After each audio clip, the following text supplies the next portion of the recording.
Okay, so for hexagons, you got to be careful. Like I said, this is one of who knows how many variations on hexagons you can do. I just want to walk you through my train of thought, which isn't necessarily the quote-unquote right answer. There's just different ways you can look at it. So if I'm talking about population ecology, one of the things that I'm looking at is the size of the population. And if I'm thinking about the size of the population, I have to start thinking about population density, which is how many individuals, whether humans, squirrels, trees, are in a given area, usually defined as a kilometer squared. Now, along with population density, how many things are there, I can also think about population distribution. How are they spread out in that kilometer squared? Is it clumped? Is it random? Is it uniform? So these two are related in so much as you're looking at an area, but this one is just counting how many are there. This one is the arrangement inside of that area. So what does population size and population density have to do with population growth model? Well, population growth model is talking about what the population is going to look like in the future. So way into the future, what is it going to look like? And that will affect the population density, how many things are in a given area, whether it's increasing the population size or decreasing the population size. So what does that have to do with number of offspring? Well, if you're going to grow in size, you're going to need more offspring. And when you're talking about more offspring, you need to talk about sex ratio and reproductive ages. So there, for humans specifically, there's an age range, 14 to 44, that is going to, basically the ages where you can produce a kid, which is going to increase your number of offspring. You also need to have the right sex ratio, the right balance of males to females. If it's skewed too much to one side or another, that can impact the number of offspring that a population has. Now, age structure is just how it's laid out overall, because you have reproductive ages, but you also have post-reproductive ages and you have pre-reproductive ages as well. And that can lead us, again, looking into the future, when we talk about population pyramids, we look at age structure. Reproductive ages are part of that age structure. And we can see whether that population is going to decline, whether it's stable, or whether it's rapidly expanding. And a lot of that has to do with the type of pyramid that you look at. So coming over here to population growth model, so again, predicting what it's going to look like in the future. If we're talking about humans, then parental care comes into play.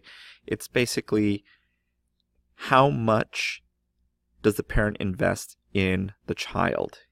And typically what we see is, in a survivorship curve, the more parental support there is, the longer that child is going to live. The less parental support, usually there's a pretty big die-off, but that's kind of replaced with just a high number of having kids. And that goes back to K&R strategists, which is not here, but definitely important. So again, if we're going to see an increase in population size, again, thinking humans, it's going to grow with parental care. Lower parental care, lower, it's less likely to grow as large. All right, moving over here, what about population ecology and logistic growth model? Well, the logistic growth model is looking at that S-shaped curve. And the reason you have that S-shaped curve is because you reach something called carrying capacity. Basically, it's a limit on the size of the population. Now, along with carrying capacity, you could have some like weird things happening. If there's a very high R, reproductive rate, it is going to shoot past carrying capacity. So it won't stop at carrying capacity. It's going to go over only because the reproductive rate is so high. And we call that overshoot. What will end up happening is there's more people than there are resources, or more animals than there are resources, or more trees than there are resources.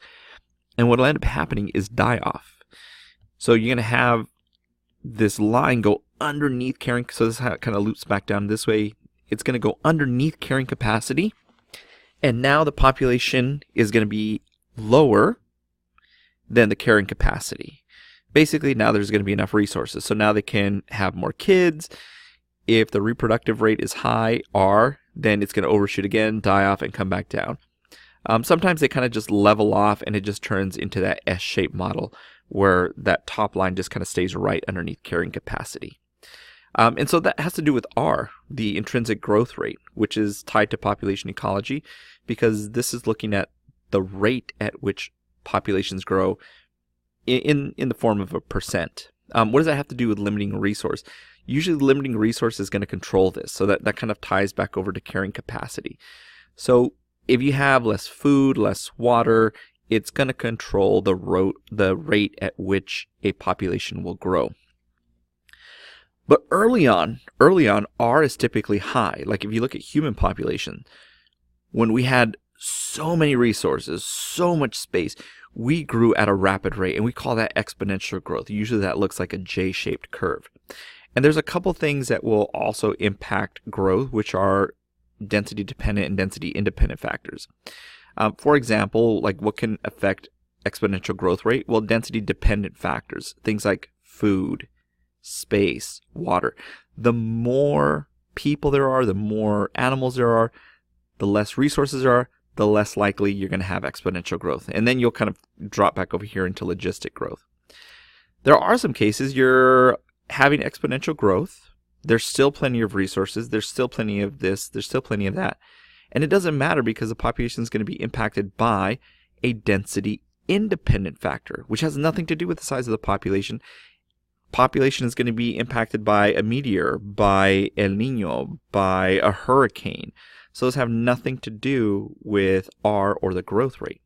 They also have nothing to do with parental care. So you could have the greatest parental care in the world. If a meteor hits the planet, well, it's pretty much game over. So that's kind of how I look at the hexagons. Again, just one of many ways that you can arrange them.